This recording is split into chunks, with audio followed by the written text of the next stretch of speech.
Just finished up rigging this Old Town Autopilot 136 for a customer. We got red and green Yakpower strip lights up in the front, two 10-inch strips.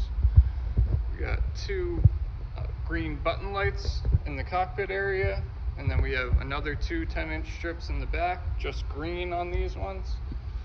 And then the customer also had us fix their fish finder, which was acting up on them. And we fabricated a special battery plate for them to hold their new 30 amp hour amped outdoors battery in here. So that's connected right here via this SAE connection. We'll go ahead and undo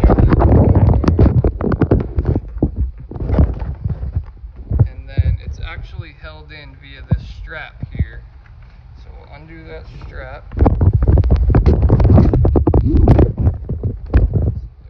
Strap undone, cables undone, and then we can just slide it right up and out like that.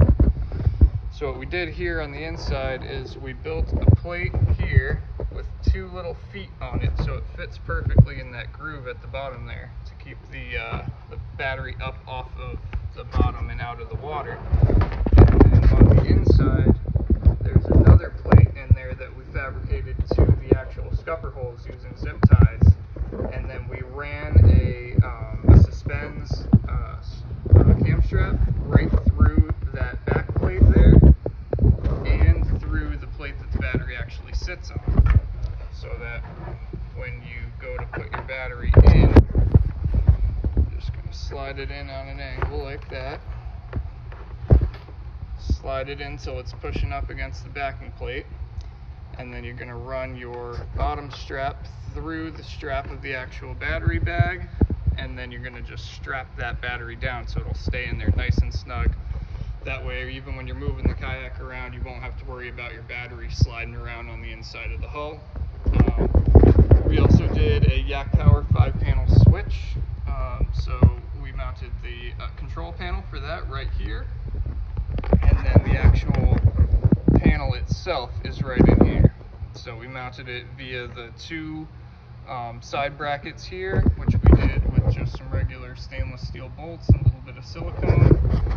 And then we also did another little bracket here to hold all the wires up, keep them out of the water. And then we did a secondary L bracket over here in the corner that's holding up the rest of the wires from all the different lights and stuff that we did. So that's what these two bolts there are on the top.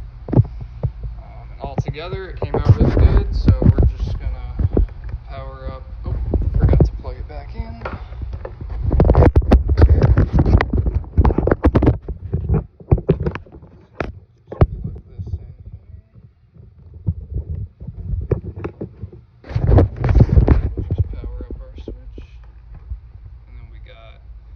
Our red and greens on the front, our button lights in the middle, and our stern lights on the back. So now they'll be compliant via Coast Guard regulations for their lights. We got two greens on the back, and then he also uses a Yakpower Visi Carbon when he's out there to get that white 360 light compliance going. So we also have the fish finder set up on this switching system, so that's on number 1. And then we'll just turn that button on there. And there we go. So if there's any other kayaks you want to have rigged, we rig all kayaks here, so it doesn't matter if it's a brand we carry, even if it's not a brand we've worked on before, we can always overcome any kind of issues or different ideas that you may have about things you want to do. So definitely reach out if you're looking to have a kayak rig. Thanks. Bye.